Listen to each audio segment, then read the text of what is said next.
Bonjour à tous, aujourd'hui on va jouer un blitz pédagogique 5 plus 3 en classé. Il me joue E4, on va jouer sicilienne. C'est parti, C5.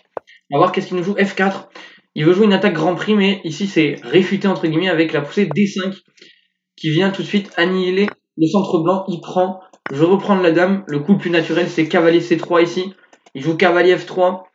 On va se développer tranquillement. Ici on a mis nos pions au centre. On va se développer. Il fait cavalier C3, attaque la dame. Alors où est-ce que je mets ma dame? En H5 je sais que c'est possible. En F5 j'aime pas trop. Il va jouer D4 et fou D3, il va gagner un temps. Du coup j'ai envie de remettre. Alors en D6, ça peut être intéressant en D6, mais pourquoi pas en D6? J'ai jamais testé en D6. J'ai jamais testé en D6. Je vais mettre ma dame en D6. Je sais que c'est une espèce de scandinave avec mon pion en C5 au lieu d'en C6. Il fait fou B5 échec. Je vais jouer fou D7 ou cavalier C6.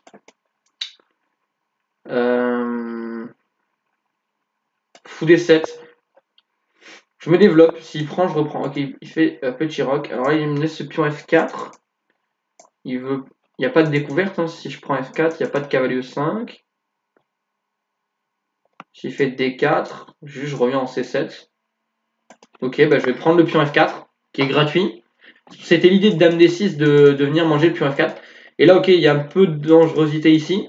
Mais globalement, ça va. Hein. Il joue D4 du coup. Et j'ai dit que je faisais dame C7. Et il n'y a aucun souci. Hein. Il joue cavalier en E5. Il veut menacer peut-être cavalier prend D7. Si je fais fou prend B5, cavalier prend B5. Pourquoi pas. Après, je peux jouer dame B6, attaque le cavalier, attaque le pion D4. Sinon, je peux jouer juste un fou. Ah non, je suis cloué. Donc, je vais prendre en B5 et jouer dame B6. J'évite toutes les fourchettes ici. Faut juste faire gaffe. Alors, s'il prend en C5, il joue C4. Il défend son cavalier. Mais là, je peux jouer A6, cavalier bouge et je prends D4. Si je prends D4, peut-être qu'il peut replacer son cavalier correctement. Donc ici, je vais pousser. Alors, si je pousse A6, il peut prendre en C5. Mais je reprends et je gagne le cavalier. Et il a encore dame D4. Mais ça force les échanges. Donc A6, s'il prend, ça force les échanges parce que sinon, je gagne le cavalier. Ok, donc ici, après, je vais manger en D4. Je vais jouer E6. Fou E7. Petit roc. Et si j'arrive à jouer fou E7, si j'arrive à jouer, il va jouer E6 fou E7 et petit roc. J'ai une très très bonne position ici. Avec pour l'instant un pion de plus. Est-ce que je vais pouvoir convertir? Normalement, oui. Faut juste, lui, il a un bon avantage de développement. Donc tant qu'il n'y a pas de, tant que je me fais pas mater, il faudrait vite que je me développe E6 fou E7 et ce serait vachement. Alors, il fait dans ma 4, il menace une découverte. Si je prends, il prend la tour. Donc je pense qu'ici il va falloir que je joue cavalier en C6. Je menace toujours pas de prendre, mais j'enlève le vis-à-vis. Cavalier en C6. Donc on combine développement. Là je pouvais pas prendre du coup parce que sinon il y a la tour en prise. Donc vous voyez, alors cavalier prend C6. Alors là j'ai envie de faire pion prend peut-être. Attaquer le cavalier pour de bon. Si le cavalier bouge, je mange ici ensuite. Pion prend. Si le cavalier bouge en A3.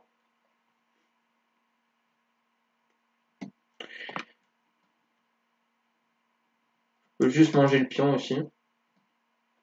Je vais faire pion prend et après en fait quand je vais pouvoir manger en D4, j'aurai le pion C5 qui va pouvoir appuyer le contrôle sur la case D4. Donc là je peux manger un autre pion. Il n'y a pas de dame prend C6 ou quoi. Je mange un autre pion, j'attaque le cavalier.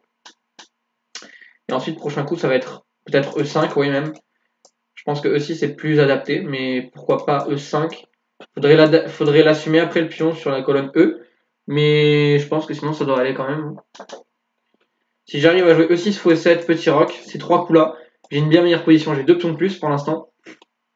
Et j'ai aucun souci. Pour l'instant, il ne peut pas trop m'attaquer. Alors certes, il a un avantage de développement, la tour qui est ouverte. Le cavalier, il vient au bord. Le fou, il a plus qu'à se développer. La tour pourrait venir en jeu, mais j'ai le temps de me développer tranquillement. Alors là, il y a un échec, mais j'aurais fou E3 avec gain de temps sur la dame. Donc je vais jouer alors E5. Peut-être c'est intéressant E5. Je sais pas trop. Je me dis qu'après tour 1, il y aura un peu de contre-jeu ici. Je joue plus solide en mode E6. Fou E7, petit roc. Et j'ai plus aucun souci après. Je joue fou G5, menace de doubler les pions, donc je vais jouer fou E7. S'il prend, je reprends. S'il veut me faire un sacrifice de tour, je pense pas que ça marche. Cavalier F2, bon. Pas de grosse menace. Je vais juste me développer. Au prochain coup, je vais peut-être essayer de jouer C5, justement. Tenir mon pion. Maintenant, du coup, j'ai une bien meilleure position. Faut que je la convertisse maintenant. Donc là, mon plan, du coup, ce serait E5, E4. Alors, si j'ai changé les dames, ce serait idéal, mais c'est pas possible pour l'instant.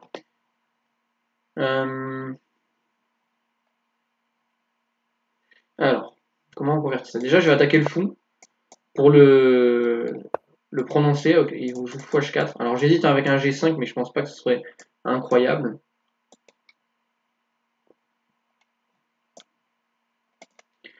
J'hésite de jouer G6 pour roi G7, améliorer la position de mon roi. Maintenant, il faut que j'améliore mes pièces. Je vais mettre ma tour sur la colonne B, tout simplement. Vraiment là, ok, j'ai 2 minutes de moins, mais il y a du rajout de temps. Il joue fou F2 maintenant, donc ça m'arrange, parce que je vais pouvoir potentiellement jouer 5. Voilà, je vais jouer pion C5 pour contrôler mon pion passé protégé. Et là, j'ai 2 pions passés. Si j'arrive à pousser mon pion jusqu'en E4, j'ai 2 pions extrêmement forts. Et là, la partie va vite se terminer. Alors pour l'instant, il a un cavalier bloqueur, mais justement, si j'arrive à jouer par exemple, je sais pas moi, dame C7, s'il fait fou G3, je fais fou D6, propose l'échange des fous. Donc j'ai joué dame C7, menacé E5 pour jouer E4 ensuite. Je joue B3. Alors si je joue dame C7, il y a peut-être dame prend A6.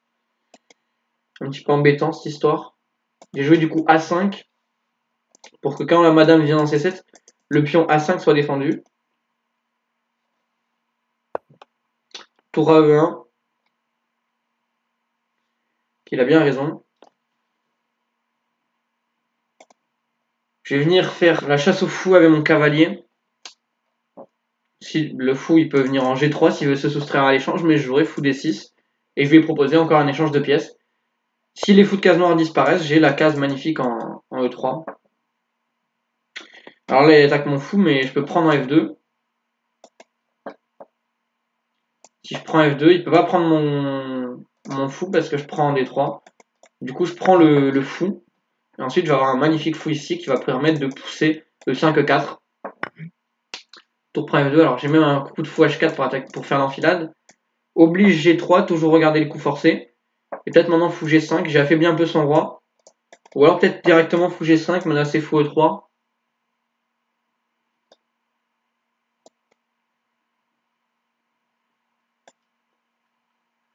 Fou G5, je menace fou E3. Je vais pouvoir jouer tour E8. Essayer de pousser E5. Essayer de pousser E4. Et après, j'ai 2 pions ultra forts. Et là, on va voir que mes pions de plus, ils vont compter. Alors, il faut juste que j'accélère. Tour F3. Alors là, il me laisse planter quand même le fou en E3. Ok, bon, là, il me laisse planter un fou magnifique en E3. Il va jamais sacrifier la qualité, il se décale. Je vais jouer dame B7 pour proposer l'échange des dames, ce qui me fait infliger la tâche de la finale. Alors, je sais qu'objectivement, peut-être le coup tour 8 aurait été intéressant. Alors, pour l'instant, il y a dame prend F7. Dame prend B7, bon, il me simplifie la vie. Tour prend. Je vais mettre mes tours colonne E. Ok, il attaque quand même ici. Mais je vais mettre une tour colonne E et je vais pousser au 5 E4 et ça va vite lui arriver dessus. Alors, ok, j'ai blunder le pion, c'est vrai, j'avais pas fait attention à celui-là. Mais j'ai quand même une position gagnante avec 2 pions aussi forts. Hein. C'est vrai que j'avais pas vu une erreur d'inattention. E5, on va essayer d'aller très rapidement. Cavalier E4. Je peux pas pousser F5 pour l'instant parce qu'il y a tour prend. Dommage, cette erreur qui est pas incroyable. Le G6, je pense. G6, cavalier F6, roi G7. Là, je laisse s'infiltrer un peu. Pas facile. J'ai joué tour A7 pour essayer de pousser E4, A4 et provoquer du contre-jeu pour essayer de faire rentrer ma tour au combat. Parce que pour l'instant, il a la pression sur F7. Il joue H4, je vais jouer A4 justement. J'ai plus beaucoup de temps. Il joue B4. C'est lui aussi créer des pions. Passer. Je vais bloquer les pions. Je vais les attaquer, je vais mettre mes tours colonne C et B. C5, tour B7. Mettre de la pression, j'aurais peut-être dû jouer à 3 avant justement, parce que là il peut jouer à 3 lui-même. Je vais reculer mon fond F4 pour essayer de pousser F5. Je fais G3. Est-ce que j'ai le temps de jouer F5, pion prend. Je pense que j'ai le temps d'avoir. Là j'ai une grosse masse pion qui peuvent lui arriver dessus. Ah, il me joue la fourchette, j'avais pas fait gaffe. Aïe aïe aïe aïe aïe. C'est en train de se retourner, il va échanger. Et je perds une pièce. Aïe aïe aïe aïe, quelle arnaque. Prends, bon j'ai une tour de moins, mais j'ai 2 pions passés liés, ça peut peut-être arnaquer, mais bon là c'est totalement fini. Bah il m'a arnaqué. Dans le Night il m'a arnaqué. Tour ici. Là je tour G1. Aïe aïe aïe, parce que j'ai 8 secondes, tout ça parce que j'ai 8 secondes. Je vais jouer D3 peut-être, c'est plus précis. Il va jouer tour D6. Voilà. Je peux rien faire. Je vais monter le roi. Je tente peut-être une arnaque. Je vais tour E6. Il échange les pions. Moi je veux échanger les tours. Et après comme ça, sinon si j'arrive à jouer E3 après, je peux peut-être réussir à l'arnaquer. S'il échange les tours. Ah, ah, ah, ah, ah. Roi G2, E3. E3. J'ai 2 pions passés liés. Ça vaut peut-être une tour. Avec un peu de chance, je peux peut-être réussir à arnaquer cette partie.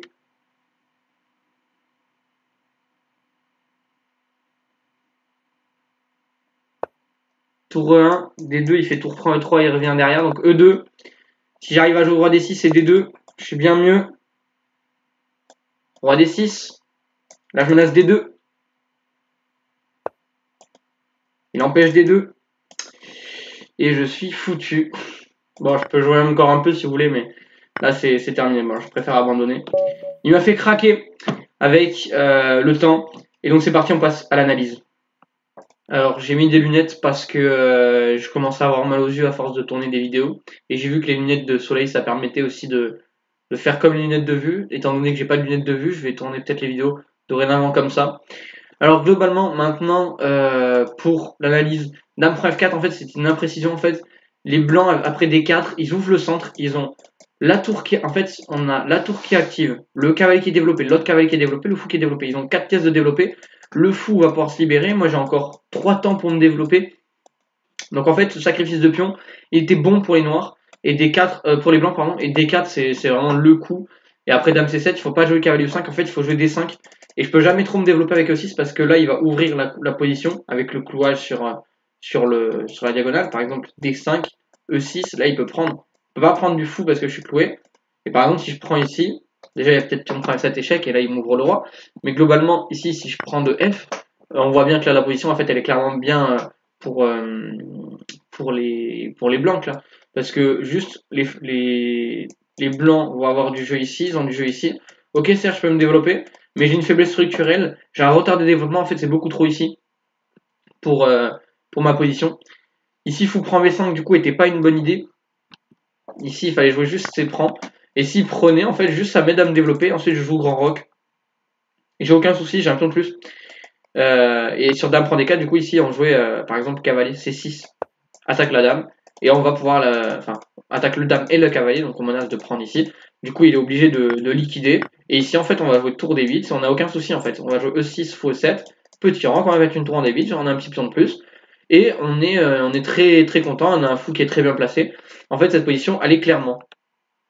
Ici, après, dame B6, du coup, pas intéressant, il fallait jouer dame C8. Alors, faut comprendre, mais dame B6, je trouve c'est plus logique. On vient attaquer là, on vient attaquer là. Il a joué du coup C4, c'était pas le bon coup, il fallait jouer dame E2, comme ça on avait de la pression ici tout de suite sur la colonne E. Et donc c'était une meilleure version que C4. C4 c'est un coup assez affaiblissant, et ça me permet de jouer A6. Il joue dame A4, il fallait jouer cavalier C3, et là je pouvais peut-être manger le pion en D4. Alors l'ordi visiblement il aime pas trop ça, que je prenne en D4, parce que là il y a du cavalier D5 et les blancs, même malgré les deux pions de main, en fait ils ont tellement assez de dynamisme. Cavalier prend, pion prend, et là si je joue E6 pour essayer de me développer, il y a des idées ah oui, il y a la colonne E et la colonne F qui s'est ouvert. Du coup, après C prend. Du coup, F6 justement qui est très logique. Et il y a tout de suite, ok, ouais. Et il y a vachement d'activité. En fait, même pour les deux pions, c'est avantage blanc ici. Il y a trop d'activité. Du coup, dame A4 a été une erreur. Et moi ici il fallait jouer cavalier BD7. Parce qu'en fait sur cavalier C6 j'ai loupé ici une tactique. Ici il y avait juste D5. On a l'impression, on se dit mais what? Mais il perd le cavalier en fait. Mais en fait sur prise du cavalier il y a cavalier C7 double échec. Du coup je suis obligé de jouer roi D8. Parce que je peux pas éviter. Et il prend la tour et il a une qualité en plus. Il attaque la dame en plus. Et en fait on a juste une très bonne position avec les blancs. Le cavalier va sortir. On a toujours un retard de développement. Les blancs vont pouvoir jouer fou F4. On a une très bonne position avec les blancs. Du coup, cavalier français, c'était une gaffe de son côté. Et après, je me suis fait arnaquer à la fin. Ici, avec l'avantage, après tour B7, il fallait jouer plutôt tour B8 pour essayer d'attaquer ici.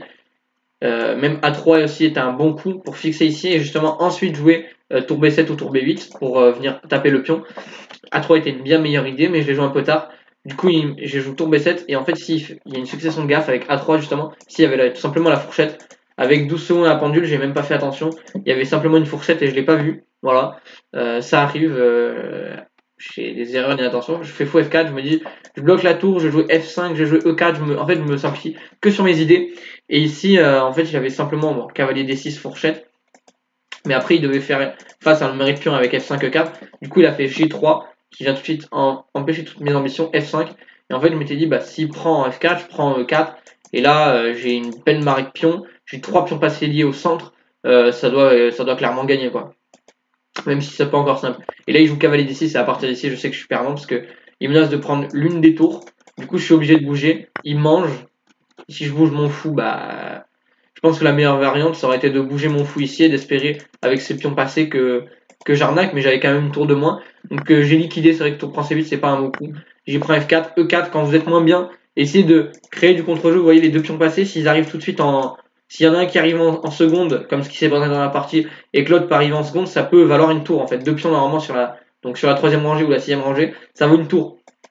Alors bon, il y a encore, vu que le roi peut arrêter le pion, c'est perdant. Mais globalement, vous voyez, tour G3, tour 8. Je place ma tour pour pousser justement E3. Je pousse D3 d'abord, mais il joue tour D6, empêche le pion d'avancer. Du coup, je joue roi F7. Il fait C6, je fais tour aussi. Je me dis, s'il prend. J'ai peut-être moyen de créer du contre-jeu, mais avec 7 secondes dans la pendule, je vois pas vraiment si il y a du contre-jeu. Mais je me dis, de toute manière, c'est ma seule chance pratique. Il fait un échec et il vient échanger les tours ici. Mais je me dis, du coup, roi G2. Je pousse E3 ici. Il fallait jouer roi D6 pour essayer de manger le pion. Et ensuite d'essayer de revenir ici. C'était une meilleure chance pratique, mais je me suis dit, avec 7 secondes à la pendule, même pas, avec 11 secondes à la pendule, je me suis dit E3, j'ai deux pions passés liés, ça peut peut-être se servir. Fait tour 1, mais du coup, si j'avais le roi en D6, là, je pourrais jouer justement D2, et sur tour... non, pardon, je pourrais jouer E2, et ensuite D2, si j'avais le roi en D6. Par exemple, si j'avais un temps de plus, admettons, il fait, je fais un coup inutile. Ici, là, c'est bien mieux pour moi, parce que là, je peux pas, peut-être pas ça, mais par exemple, roi G1, là, je peux jouer E2, et s'il fait roi F2, là, je peux faire D2. Et je peux peut-être arnaquer la partie. Alors, c'est toujours... et encore, quoique, est-ce que c'est toujours perdant? Je sais pas, parce que s'il prend, je fais dame. Du coup, il est obligé quasiment de prendre ici. Je mange, ça fait une dame. Je mange là. Et déjà, on est à égalité de pions. Et ici, alors c'est toujours gagnant pour les blancs, parce que moi, j'ai pas de pions passés. Mais on est à égalité de pions, c'est pas facile à gagner. J'ai peut-être un peu de contre-jeu ici. Il faut toujours vérifier si mon roi peut peut-être pas aller manger le pion et créer un autre pion passé. Alors, ça marche pas. Mais globalement, vous voyez, on peut peut-être revenir à matériel égal et espérer quelque chose. Mais du coup, j'ai joué roi D6. Bon, c'est une erreur. Mais globalement, après la fin de la partie, ici, après fou F4, quand je me suis pris la tactique, ça a été globalement la tactique qui m'a fait perdre la partie. Donc, quand vous avez en seconde, vérifiez pas que vos idées, vérifiez aussi celles de vos adversaires avec une simple fourchette en fait. Je l'ai pas vu, j'ai commenté. Et quand je commente, je me mets plus en mode je vais commenter plutôt que de vérifier une vraie partie. En mode, j'essaie de commenter et d'expliquer bien pourquoi je fais ce coup et pas l'autre coup. Du coup, mon niveau de jeu baisse en fait. Mon niveau de jeu baisse ici. On l'a pu le voir tout simplement avec une simple fourchette avec 10 secondes à la pendule. Je suis concentré sur les commentateurs, sur les commentaires de la partie. La prochaine fois, je ferai pas ça quand il me reste moins de 30 secondes, une minute. J'arrêterai brièvement les commentaires et j'essaierai de me concentrer sur la partie pour éviter de la perdre bêtement alors que j'étais clairement gagnant. Après fou F4, il fallait juste jouer tour à la place de fou F4, il fallait jouer juste tour C6 et j'avais une bonne position. Donc globalement quand même avec une partie catastrophique où j'ai dominé, vous voyez toute la partie du coup du 13e coup au 32e coup à peu près, 33e coup, 80% de précision alors que j'ai fait vraiment n'importe quoi. Donc globalement, travaillez votre tactique, travaillez les finales de tour parce que vous voyez, les finales de tour avec des pions passés liés comme ça peut très vite se partir, c'est très très tactique. Il y a eu énormément d'imprécisions. Lui, il a bien joué, il a joué à 82. Donc après, je m'y attendais, hein, E4, C5. Ici, Sicilienne, on s'attend à un combat très sharp. Et ça a été un combat sharp, il m'a retourné à la fin, il m'a arnaqué. Mais globalement, sinon, c'était un bon combat. Fou F4. J'ai un pion de plus. Là, bon, là, je me prends la fourchette, c'est pour ça que c'est perdant. Mais globalement, vous voyez ici, si je joue tour C6, alors ok, c'est nul, mais en pratique, je peux peut-être jouer G6, F5, E4, ça peut très vite, très très vite se retourner avec des pions qui arrivent très très rapidement. Donc voilà, travaillez au final de tour, travaillez la tactique et faites des petits exercices sur l'e-chess notamment. Il y a des exercices super intéressants sur l'e-chess pour travailler les finales. Alors il faut que je retrouve où c'est. Il me semble que c'est simplement problème. Alors pas de tableau de bord des problèmes, mais thème des problèmes, point fort de mes parties. Il me semble que c'est dans thème des problèmes, c'est ça. Dans thème des problèmes. Et là vous avez tout un tas de, vous voyez, il y a écrit phase, donc tout ce qui est ouverture, finale, milieu de jeu, tout ça. Par exemple, moi je vais m'entraîner souvent, ce que je vous conseille, finale de tour, qui vous rapportera le plus de points Elo, même si globalement est juste. Il y a beaucoup de finales qui se finissent en finale de tour, je crois qu'il y a 8% des finales qui se finissent en finale de tour. Finale de pion, c'est ultra important avec des thèmes que vous verrez souvent dans les livres.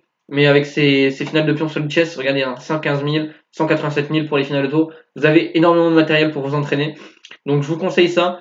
Lichess, pour ça, c'est gratuit et franchement, c'est intéressant. C'est pas un placement de produit, mais je trouve ça très intéressant. Moi, je travaille finale de tour, finale de pion.